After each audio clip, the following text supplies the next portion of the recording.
गुनाहों का शहर पोम्पई। 18वीं सदी ईस्वी के एक साल में एक किसान इटली के एक बंजर वीरान इलाके में रहा करता था। यहाँ पानी एक बड़ी नेमत का दर्जा रखता था। एक दिन उस किसान ने बंजर जमीन में कुआं खोदने की ठानी। किसान की तवील मुशक्कत के बाद खोदे गए उस कुएं से पानी तो ना निकला, लेकिन कुछ ऐसा बरामद हुआ जिसकी तलाश सदियों से जारी थी। एक गुमशुदा शहर। अपने दौर की शानदार बस्तियों में से एक, उस शहर की तलाश माहिरीन को 2000 सालों से थी। ये शहर जिस कदर हैरत अंगेज है, उसी तरह इसकी कहानी भी नहायत हैरतनाक है। ये शहर था पोम्पई।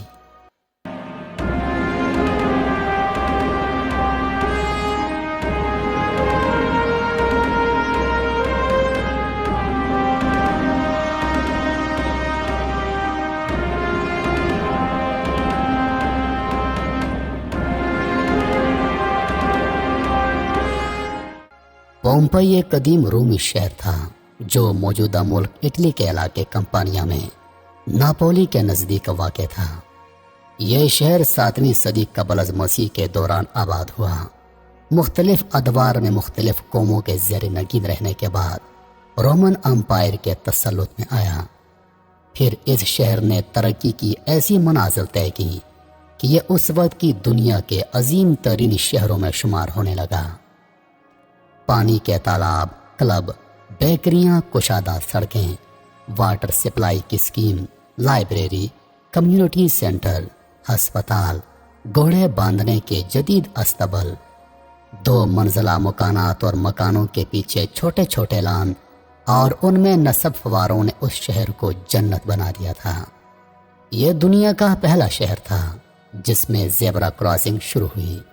यहीं से क्रीम केक ईजाद हुआ और यहीं से इज्तमाई गुस्ल खानों या हमाम के तस्वुर ने जन्म लिया था। यह रोमन अम्पायर के बड़े तिजारती शहरों में से एक था, लेकिन दौलत की फरावानी के बाद रफ्ता रफ्ता इस शहर की पहचान तब्दील होने लगी। इज्तमाई गुस्ल खाने या इज्तमाई हमाम बेहयाई के मराकज बनने लगे। चंद दिहाइयों के बाद बेहयाई उस शहर का आम मिजाज बन गई। अब इस शहर की पहचान ज़री तिजारती या सनती शहर की ना रही, बल्कि अब ये एक बड़े आज़ाद मुआशरे, फ्री सोसाइटी का शहर बन गया।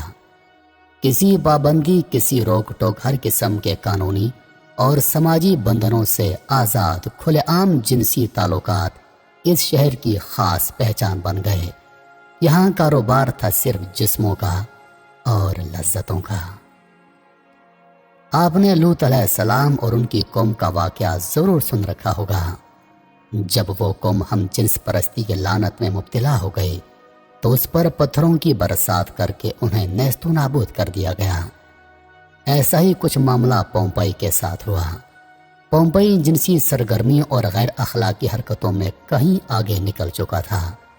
यहाँ औरतें औरतों से, मर्द मर्दों से, यहाँ तक कि जानवरों के साथ जिनसी ताल्लुकात बनाना आम हो गया था। जिस्म फरोशी इस शहर का बुनियादी पेशा और मईशत का अहम तरीन सतून बन चुका था।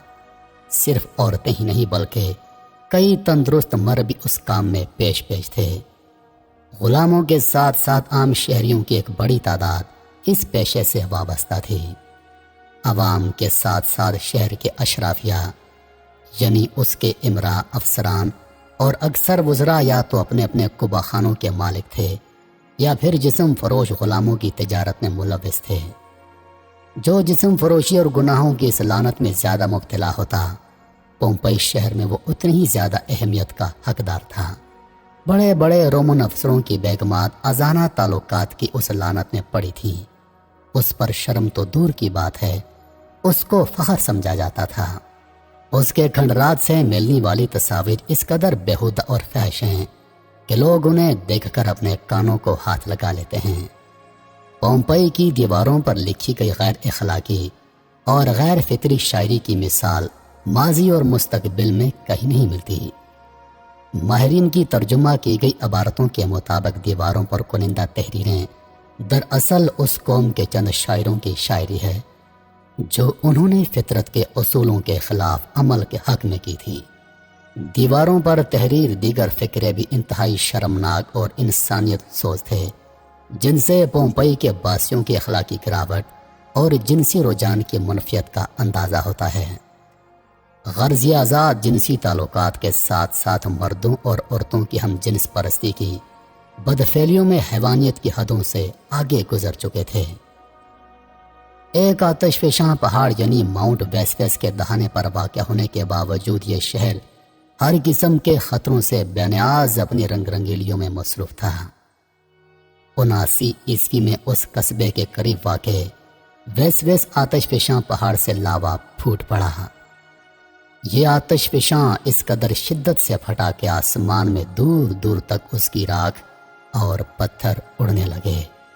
کچھ ہی دیر میں لاکھوں ٹنوں وزنی دہکتی راکھ پومپئی شہر پر آ گری۔ پومپئی شہر کے 20,000 افراد موقع پر ہلاک ہو گئے۔ 3 دن تک یہ آتش فشاں آگ اور لاوا اگلتا رہا اور اس شہر کو صفائے ہستی سے مٹا دیا۔ اس دور کا انتہائی ترقی یافتہ شہر 4 سے 6 میٹر 13 سے 20 فٹ راکھ کے نیچے دفن ہو گیا۔ لاوے کے ٹھنڈا ہونے کے بعد اس مقام کی تلاش ناممکن ہو گئی کہ جہاں یہ شہر آباد تھا۔ کئی صدیوں تک یہ علاقہ صرف اور صرف راکھ کا ایک ڈھیر تھا۔ 1748 عیسوی میں ایک دن یہ شہر حادثاتی طور پر دریافت ہو گیا۔ کھنڈرات کی کھدائی کے ماہرین نے دیکھا کہ اس کے تھیٹر، کھیل کے میدان، مارکیٹیں اور سوئمنگ پولز جوں کی توں حالت میں موجود تھے۔ یہ عذاب شہر کے مقیموں پر اس وقت نازل ہوا جب ان کی اکثریت گناہ آلود سرگرمیوں میں ملوث تھی۔ اس شہر کی دریافت کے بعد کھدائی کی گئی تو ماہرین آثار قدیمہ یہ دیکھ کر حیران رہ گئے کہ لوگ مردہ حالت میں محفوظ ہیں، اور ایسا لگ رہا تھا جیسے قدرت نے اخلاق بخت حرکتیں کرنے والی قوم کو آنے والی دنیا کے لیے نشان عبرت بنا دیا ہو۔ جو شخص جس حالت میں تھا اسی حالت میں رہ گیا۔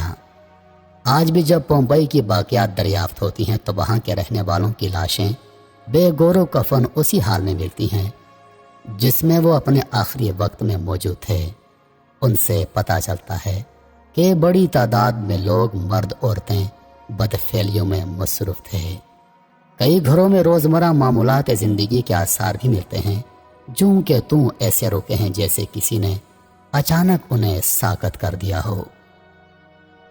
اس شہر کا زیادہ تر حصہ دریافت کر لیا گیا ہے، کھدائی ابھی جاری ہے۔